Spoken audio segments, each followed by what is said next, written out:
Baik, Assalamualaikum warahmatullahi wabarakatuh. Kembali lagi bersama saya Dudung Firmansah, tentunya di channel ASP TV. Oke, pecinta ASP dimanapun Anda berada, semoga kawan-kawan selalu dalam keadaan sehat dan tentunya berada dalam lindungan Allah.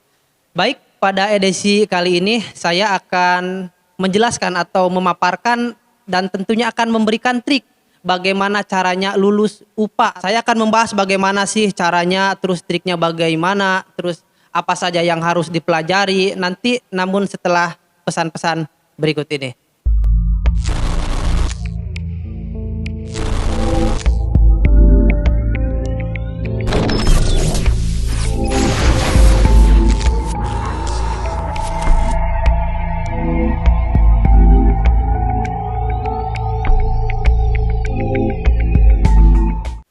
Baik sahabat ASP dimanapun Anda berada, tentunya lebih khusus kepada sahabat-sahabat yang berlatar belakang hukum ataupun yang mungkin salah satu dari kawan-kawan yang sudah mengikuti PKPA. Nah, bagaimana sih biar lulus menjadi seorang advokat itu?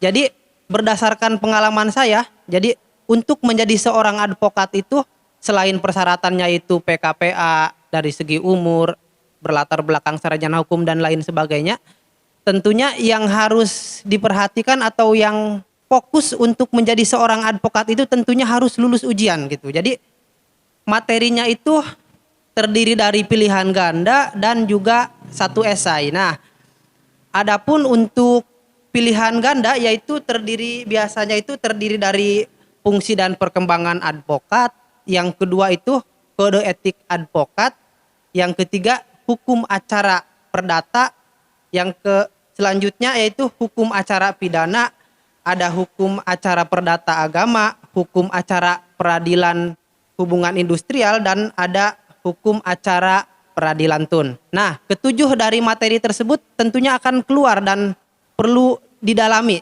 karena akan keluar yaitu sekitar 120 soal dengan waktu hanya 120 menit. Nah, bagaimana sih nanti triknya biar lulus? Nanti saya akan jelaskan apa saja sih yang perlu tahu gitu dari soal-soal atau dari materi yang tadi saya sebutkan. Jadi kawan-kawan atau sahabat ASP tentunya dari yang ketujuh materi tersebut minimal kawan-kawan tahu mengenai kapan itu tahunnya, terus sejarahnya bagaimana, terus undang-undang yang mengatur tentang yang tujuh tadi tersebut itu harus hafal. Jadi nanti kemungkinan hanya dari tujuh tersebut hanya beberapa yang keluar atau sejarah singkatnya tentang ketujuh poin tadi tersebut.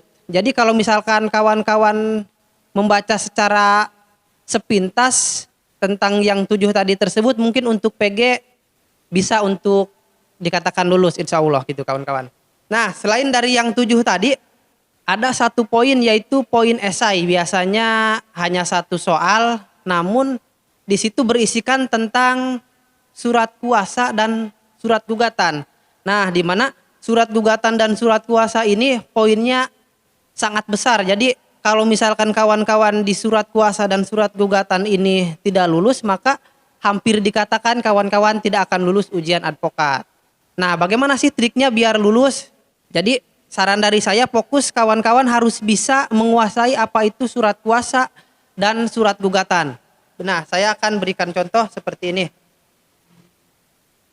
Oke, di sini mungkin saya bacakan saja ya. Jadi surat kuasa itu terdiri dari 19 poin. Nah, poin yang pertama itu ada yang namanya judul. Jadi surat kuasa. Jadi kawan-kawan harus mencantumkan 19 poin dari surat kuasa tersebut. Nah, salah satunya yaitu judul. Jadi kawan-kawan nanti di awal surat kuasa harus menuliskan surat kuasa. Ya kurang lebih seperti ini nih. Ada surat kuasa. Terus poin yang kedua harus mencantumkan alamat. Jadi alamat si pemberi kuasa, misalkan alamatnya siapa, maksudnya namanya siapa, beralamat di mana, pekerjaannya apa, itu poin yang kedua. Nah, adapun untuk poin yang ketiga, kawan-kawan harus menyebutkan untuk selanjutnya disebut sebagai pemberi kuasa. Nah, untuk poin yang keempat itu tentang domisili.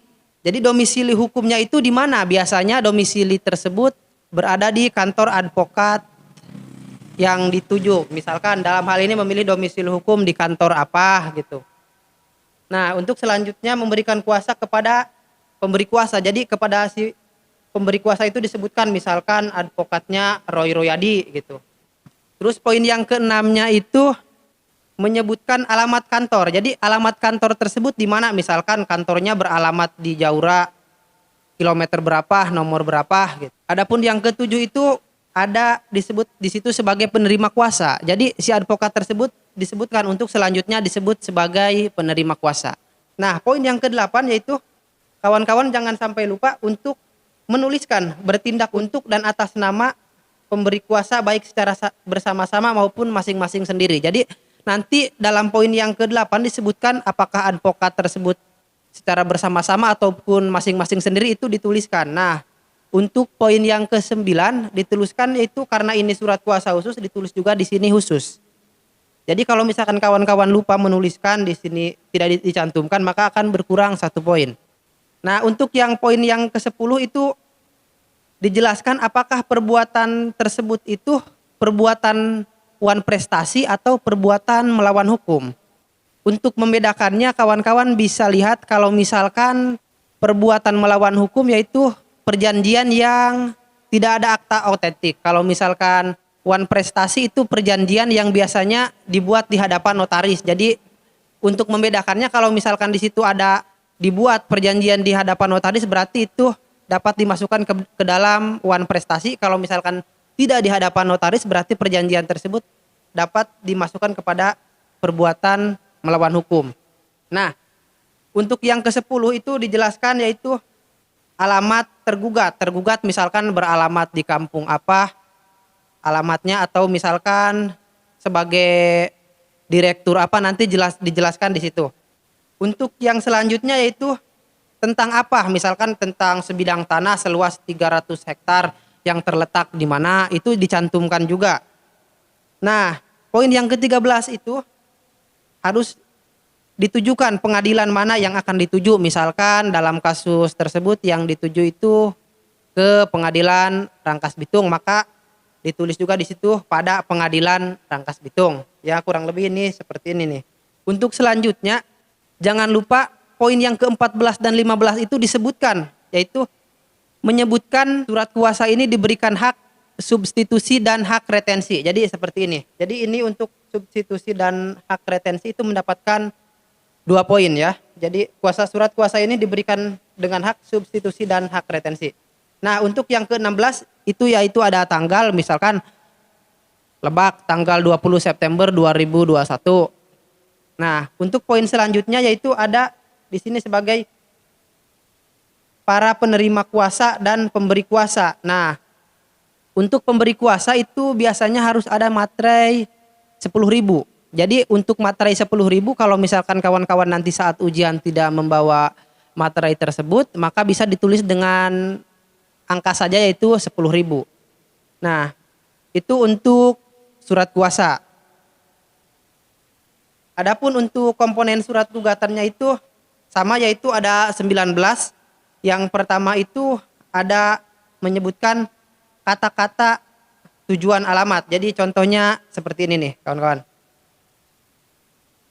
Alamat. Jadi menyebutkan alamat misalkan kepada pengadilan yang dituju, misalkan pengadilan negeri Rangkas Bitung di Rangkas Bitung.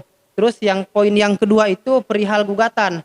Nah, gugatan yang di sini sesuai dengan surat kuasa tentunya akan berkaitan. Kalau misalkan surat kuasanya tentang wan prestasi, maka di sini yang poin kedua perihal gugatannya itu juga wan prestasi. Kalau misalkan gugatan perbuatan melawan hukum, maka dalam gugatannya disebutkan juga perbuatan melawan hukum. Nah, kawan-kawan kalau misalkan saat ujian nanti bingung untuk membedakan apakah ini masuk perbuatan wan prestasi atau perbuatan melawan hukum, maka kawan-kawan jangan pusing. Kawan-kawan langsung lanjut saja ke poin selanjutnya. Maka untuk yang kawan-kawan tidak paham itu dilewat dulu karena mengingat waktunya cukup singkat. Jadi kalau kawan-kawan fokus kepada yang kawan-kawan tidak paham, nanti ditakutkan kawan-kawan tidak dapat menyelesaikan dengan sempurna gitu. Jadi kemungkinan tidak beres. Nah, untuk poin selanjutnya itu menyebutkan pengacara. Jadi advokat yang di bawah ini misalkan advokat Roy Royadi yang pada kantor ASP Lopem gitu beralamat di mana itu dijelaskan. Seperti ini nih. Adapun untuk poin yang keempat yaitu dasar hukum surat gugatan ini misalkan berdasarkan surat kuasa tertanggal tanggal berapa terus dalam kurung terlampir. Biasanya karena memang selalu dilampirkan. Nah, terus bertindak atas dasar kepentingan penggugat. Untuk selanjutnya dicantumkan juga nama penggugat, pekerjaan, serta alamat. Nah, poin selanjutnya yaitu untuk selanjutnya disebut sebagai penggugat. Nah, dicantumkan juga bahwa selain alamat dan nama, penggugat disebutkan di poin ke-6 yaitu sebagai penggugat. Nah, dengan ini mengajukan gugatan misalkan gugatan wan prestasi atau perbuatan melawan hukum. Terhadap siapa? Misalkan terhadap si A yang pekerjaannya apa, alamat di mana. Disebutkan juga di situ selanjutnya disebut sebagai tergugat. Nah, kalau misalkan tergugatnya lebih dari satu orang disebutkan juga nih. Misalkan siapa, untuk selanjutnya disebut sebagai tergugat 2. Kalau memang tergugatnya lebih dari satu orang. Kalau misalkan satu orang cukup di situ dituliskan yaitu sebagai tergugat 1. Jadi dasar gugatan, untuk selanjutnya itu dasar gugatan. Gugatan ini didasarkan pada apa? Jadi misalnya seperti ini. Bahwa penggugat telah melakukan sewa tanah nih contoh yang terletak di mana. Terus poin yang kedua itu misalkan bahwa pada tanggal sekian telah dibuat perjanjian. Nah, setelah pada tanggal tersebut tidak membayar dengan alasan apa-apa gitu. Jadi di situ dicantumkan juga yaitu posita atau kronologi. Jadi kronologi dijatuhkannya atau dilayangkannya surat gugatan ini apa saja. Jadi alur ceritanya itu seperti apa dari A sampai hingga dijatuhkannya atau dilayangkannya surat gugatan ini. Nah, untuk poin yang terakhir yaitu demikian gugatan ini diajukan, semoga Pengadilan Negeri Jakarta Barat atau misalkan Pengadilan Negeri mana dapat berkenan dan mengabulkannya. Terus di sini juga dicantumkan yaitu sebagai hormat kami, yaitu misalkan sebagai kuasa hukum penggugat misalnya. Misalnya dicantumkan sebagai di sini Dudung Firmansyah atau Roy Royadi gitu. Dari sekian yang saya jelaskan tentunya antara surat kuasa ataupun surat gugatan yang telah tadi saya jelaskan secara singkat. Jadi intinya surat gugatan dan surat kuasa itu masing-masing memiliki 19 poin. Nah, di mana setiap poinnya itu harus terisi penuh supaya kawan-kawan saat ujian nanti bisa lulus. Nah, kalau misalkan kawan-kawan mengalami kesulitan, misalkan sulit membedakan apakah ini perbuatan melawan hukum atau wan prestasi, kawan-kawan bisa dilanjut dulu, nanti bisa mengerjakan poin yang kawan-kawan anggap mudah gitu. Jadi sehingga waktu yang sesingkat tersebut kawan-kawan dapat maksimalkan dan kawan-kawan dapat lulus tentunya dengan poin yang maksimal. Karena lulus atau tidak untuk ujian seorang advokat itu ditentukan pada surat kuasa dan surat gugatan. Jadi kalau misalkan kawan-kawan surat kuasa dan surat gugatannya tidak lulus, maka hampir dikatakan kawan-kawan tidak lulus dalam ujian tersebut. Kalau misalkan kawan-kawan dari 19 poin tersebut masuk 19 semuanya itu masuk, maka dapat dikatakan atau hampir mungkin kawan-kawan itu dapat dinyatakan lulus. Jadi itu saja mungkin yang saya dapat sampaikan pada pertemuan kali ini. Kurangnya saya mohon maaf. Terima kasih dan wassalamualaikum warahmatullahi wabarakatuh.